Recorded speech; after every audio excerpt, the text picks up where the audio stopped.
అదే RTV app వార్తల్ని క్షణాల్లో చదివే అవకాశం ఉంటుంది. ఒక న్యూస్ పేపర్, ఒక టెలివిజన్ ఛానల్ మీ చేతుల్లో ఎప్పుడూ ఉంటాయి. టీడీపీ జనసేన ఉమ్మడి కార్యాచరణకు సిద్ధమై ఆ తర్వాత పొత్తులో భాగంగా కలిసి ప్రయాణం చేయాలన్నటువంటి భావన అటు వ్యక్తం చేస్తూనే పవన్ కళ్యాణ్ కూడా ఆ దిశగా ఆదేశాలు జారీ చేశారు. అయితే ఇటీవల కాలంలో కడప జిల్లా వ్యాప్తంగా కనిపిస్తున్న పరిస్థితి ఏంటంటే పొత్తు ధర్మాన్ని పాటించడం లేదు. అటు జనసేన కావచ్చు, అదేవిధంగా టీడీపీ కావచ్చు, ఇరువురు కూడా వేర్వేరుగా ప్రచారాలు చేస్తున్నటువంటి పరిస్థితి ప్రధానంగా కనిపిస్తుంది. ఈ నేపథ్యంలో మొన్న కూడా మనం చూసాం, ఏదైతే కరపత్రాల వ్యవహారం కావచ్చు, అదేవిధంగా స్టిక్కర్ల వ్యవహారం కూడా చిలికి గాలివానగా మారినటువంటి పరిస్థితి. ఈ నేపథ్యంలో ఈరోజు తాజాగా అటు టీడీపీ శ్రేణులు ఎవరు కూడా మనం చూడొచ్చు. ఇక్కడ ప్రధానంగా అంతా కూడా జనసేనకు సంబంధించినటువంటి వారు మాత్రమే ఇక్కడ కనిపిస్తున్నారు. టీడీపీకి సంబంధించినటువంటి వారు ఎవరు లేరు. అయితే మనం చూడొచ్చు. అయితే అదేవిధంగా ఇప్పుడు ఈ ఏదైతే ఉమ్మడిగా తిరుగుతున్నటువంటి తరుణంలో గత 2 రోజులుగా కావచ్చు, అంతకుముందు కూడా కావచ్చు, ఏదైతే మాధవిరెడ్డితో పాటు సుంకర శ్రీనివాస్ ఇద్దరు కలిసి ఉమ్మడిగా ప్రచారం నిర్వహించారు. కానీ ఈరోజు మాత్రం పరిస్థితి చూస్తే చాలా తేడాగా కనిపిస్తుంది. అయితే ఎందుకు ఈ తేడా కనిపిస్తుంది ఏంటన్నటువంటి విషయం సుంకర శ్రీనివాస్ గారు, ఏదైతే ఉమ్మడి కడప జిల్లా జనసేన కోఆర్డినేటర్ సుంకర శ్రీనివాస్ గారు ఉన్నారు, ఆయన అడిగి తెలుసుకున్నారు. అసలు ఎందుకు పొత్తులో భాగంగా పొత్తు ధర్మాన్ని పాటించాల్సినటువంటి మీరు ఎందుకు పొత్తు ధర్మాన్ని పాటించలేకపోతున్నారు? 100% మేము పొత్తు ధర్మాన్ని పాటిస్తున్నాం. మా నాయకుడు ఏదైతే మాకు నేర్పించాడో సిద్ధాంతాలు, ఆశయాలు, క్రమశిక్షణ, దాన్ని మేము పాటిస్తున్నాం. మీరు గమనిస్తే కనుక తెలుగుదేశం వాళ్ళకి రకరకాల కార్యక్రమాలు వాళ్ళకు ఉంటాయి, అలాగే మా పార్టీకి కూడా రకరకాల కార్యక్రమాలు ఉంటాయి. వాటిలో కొన్ని ఉమ్మడిగా చేసే ఉంటాయి, కొన్ని సపరేట్గా చేసే ఉంటాయి. ఎందుకంటే వాళ్ళకు సమయం ఉన్నప్పుడు వాళ్ళ ప్రోగ్రాం ప్రకారం మేము పూర్తిగా వాళ్ళని ఫాలో కాలేకపోవచ్చు. అలాగే మా కార్యాచరణ ప్రకారం మా డిఫరెంట్ ప్రోగ్రామ్స్లలో వాళ్ళు కూడా పూర్తిగా ఇన్వాల్వ్ కాలేకపోవచ్చు. అంతే తప్ప పొత్తు ధర్మాన్ని, పొత్తు లక్ష్యాన్ని మేము ఎటువంటి పరిస్థితుల్లో వీడేది లేదు. దానికి 100% మేము పాటిస్తున్నాం. అలాగే ఈరోజు ఈ కార్యక్రమంలో వాళ్ళు ఏదో వేరే ప్రోగ్రామ్స్ పెట్టుకున్నారు. అలాగే ఈరోజు మధ్యాహ్నం ఒక కామన్ ప్రోగ్రామ్ ఒకటి ఉంది, ఆ భోజన ప్రోగ్రామ్ ఏదో ఒకటి ఉంది, అక్కడికి వెళ్తున్నాం మేము కూడా. సో ఎక్కడ వీలైతే అక్కడ కలిసి చేస్తున్నాం. ఎక్కడ వేరే వేరే ప్రోగ్రామ్స్ వాళ్ళకు ఉన్నప్పుడు, వాళ్ళ ఓన్ కార్యాచరణ ఉన్నప్పుడు, వాళ్ళదైతే ఆల్రెడీ అజెండా, వాళ్ళ క్యాలెండర్, వాళ్ళ ప్రోగ్రామ్స్ వాళ్ళు ఫిక్స్ అయి ఉంటాయి కాబట్టి వాటిల్లో మేము అన్నింటిలో కూడా మేము పాల్గొనలేము. అలాగే కొన్ని ప్రోగ్రామ్స్ ఉంటాయి, తెలుగుదేశంలో చేరికలు అని.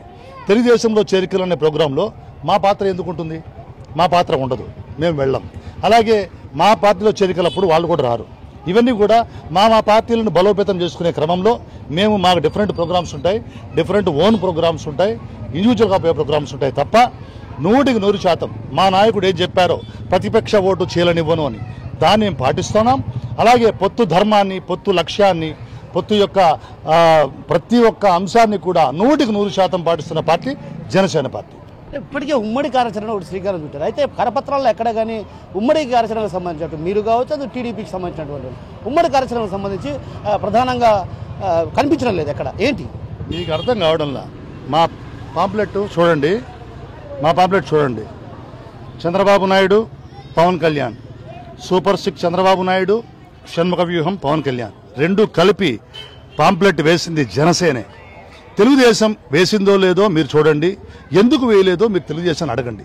అంతే తప్ప మా యొక్క పొత్తు ధర్మాన్ని, మా యొక్క లక్ష్యాన్ని, మా నిబద్ధతని మీడియా వాళ్ళు కూడా టీకప్పుల తుఫాన్ లాగా ప్రశ్నించడం భావ్యం కాదు.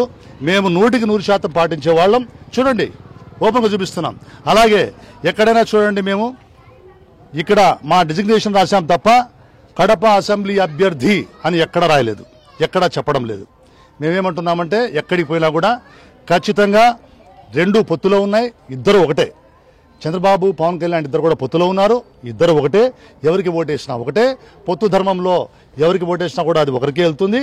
అలాగే జనసేనకు సీట్ వస్తే మీరు గాజు గ్లాసుకు వేయండి, తెలుగుదేశం సీట్ వస్తే సైకిల్కి వేయండి, ఎవరికి వేసినా ఒకటే, 2 ఒకటే అన్నదే మా యొక్క ప్రచారం, మా నినాదం తప్ప దీంట్లో తేడా ఉండదు. కానీ వాళ్ళు ఏం చెప్తున్నారో, ఎలా చెప్తున్నారో మీరు వాళ్ళని అడగాలి, దానికి సమాధానం వాళ్ళు చెప్పాలి తప్ప మా నిబద్ధత, మా పొత్తు ధర్మం, మా యొక్క పొత్తు యొక్క లక్ష్యం, మా నాయకుడు మాకు నేర్పించినటువంటి ఆశయాలు, సిద్ధాంతాలు, క్రమశిక్షణ మేము 1% కూడా తప్పే పరిస్థితి లేదు. పొత్తు ధర్మాన్ని 100% తీసుకుపోయేది ఏదన్నా ఉంది పార్టీ అంటే అది జనసేన పార్టీ అని రొమ్ము విరుచుకొని దమ్ముగా చెప్తున్నాం. అంటే ఉమ్మడిగా మీరు ప్రచారం చేయకపోతే ప్రజల్లో ఒక రకమైనటువంటి అయోమయ పరిస్థితి నెలకొనే అవకాశాలు ఉన్నాయి కదా. ఇప్పుడు టికెట్ ఇంకా కన్ఫర్మ్ కాలేదు. టికెట్ కన్ఫర్మ్ అయిన తర్వాత 100% వాళ్ళైనా మాతో రావాల్సిందే, మేమైనా వాళ్ళతో పోవాల్సిందే. టికెట్ కన్ఫర్మ్ కానంత వరకు ఉమ్మడి కార్యాచరణ కొన్నిసార్లు అలాగే మా ఇండివిజువల్ కార్యాచరణలో మేము మా పార్టీలను బలోపేతం చేసుకోవాలిగా. ఇప్పుడు జనసేన పార్టీ ఎంతసేపు తోక పార్టీలాగా ఒక ఎమ్మడి పోలేం కదా. మా కార్యకర్తల్ని, మా పార్టీని సంస్థాగతంగా, మా పార్టీ వీర మహిళల్ని, కార్యకర్తల్ని మేము కూడా వాళ్ళని ఆకట్టుకోవాలి, మా పార్టీలో చేర్చుకోవాలి, మా పార్టీ కూడా బలోపేతం కావాలి. అలాగే వాళ్ళు కూడా వాళ్ళ పార్టీని బలోపేతం చేసుకుంటారు. ఎవరెవరి పార్టీని వాళ్ళు బలోపేతం చేసుకుంటూ అలాగే పొత్తు ధర్మాన్ని పాటిస్తూ ఈ వైసీపీని గద్దెదించడమే లక్ష్యంగా, అదే లక్ష్యంగా ఈ జనసేన పార్టీ మా నాయకుడి యొక్క కోరిక మేరకు, సంకల్పం మేరకు జనసేన పార్టీ కడప జిల్లా పనిచేస్తుంది. అంటే ఇప్పటికే స్టిక్కర్ల వివాదం తెరపైకి వచ్చింది. ఏదైతే స్టిక్కర్లు టీడీపీ అభ్యర్థి అని వేసుకున్నటువంటి పరిస్థితి ఎలా చూడొచ్చు అంటారు? అది వాళ్ళ విజ్ఞతకి, వాళ్ళ యొక్క దీనికి మేము వదిలేస్తాం తప్ప మేము దానిపైన కామెంట్ చేసేది ఏముండదు. మేమేమంటామంటే మేము మా స్టిక్కర్లలో కానీ, మా పాంప్లెట్లో కానీ మా పొత్తు ధర్మం, పొత్తు లక్ష్యం ఖచ్చితంగా ఏవైతే సిద్ధాంతాలు, ఏవైతే నియమాలు, నిబంధనలు మా నాయకుడు మాకు చెప్పారో అవి 100% మేము పాటిస్తున్నాం తప్ప ఎక్కడ కూడా లైన్ దాటే క్వశ్చన్ లేదు. క్రమశిక్షణతో పాటించేటువంటి సైనికులు ఎవరైనా ఉన్నారంటే అది కడప జన సైనికులు మాత్రమే మళ్ళీ తెలియజేస్తున్నాం. సో పొత్తు ధర్మాన్ని జనసేన పాటిస్తుంది, కానీ టీడీపీ మాత్రం ఆ ధర్మాన్ని పాటించడం లేదు. ఏదైతే కలిసి ఉమ్మడి కార్యాచరణ శ్రీకారం చుట్టిన తర్వాత కూడా ఉమ్మడిగానే ప్రచారానికి దిగుతున్నాం. అయితే కొన్ని షెడ్యూళ్ల కారణంగా వేరువేరుగా ప్రచార కార్యక్రమాల్లో పాల్గొనాల్సిన పరిస్థితి ఉంది. ఏదైతే టీడీపీలో చేరికలున్నప్పుడు టీడీపీ వారు మాత్రమే హాజరవుతారు, అదేవిధంగా జనసేనలో చేరికలుంటే జనసేన వారు మాత్రమే హాజరవుతారు. ఎక్కడా కానీ పొత్తు ధర్మాన్ని అతిక్రమించి తాము ఏదైతే ప్రచారంలో పాల్గొనడం లేదు, పొత్తు ధర్మాన్ని పాటిస్తూనే ఉన్నాం. అయితే ఏదైతే స్టిక్కర్ల వివాదం ఏదైతే ఉందో దానికి వాళ్ళే సమాధానం చెప్పాల్సిన అవసరం ఉంది. రానున్న రోజుల్లో ఖచ్చితంగా కలిసి ప్రయాణం చేయాల్సినటువంటి పరిస్థితి నేపథ్యం ఆ దిశగానే అడుగులు వేస్తాం తప్ప అధినేత పవన్ కళ్యాణ్ ఏ ఆదేశాలు జారీ చేస్తారో అదే ఆదేశాలను తూచా తప్పకుండా పాటించడమే జనసేన ఇక్కడ ఉన్నటువంటి ఉమ్మడి కడప జిల్లా కోఆర్డినేటర్ సుంకర శ్రీనివాస్ గారు చెప్తున్నారు. కెమెరా పర్సన్ నాగేశ్వరరావుతో కిషోర్, RTV, కడప. మరిన్ని వీడియోస్ కోసం ఛానల్ ని సబ్స్క్రైబ్ చేయండి. లేటెస్ట్ అప్డేట్స్ కోసం వాట్సాప్ ఛానల్ ని ఫాలో చేయండి. అండ్ లింక్ డిస్క్రిప్షన్ లో ఉంది.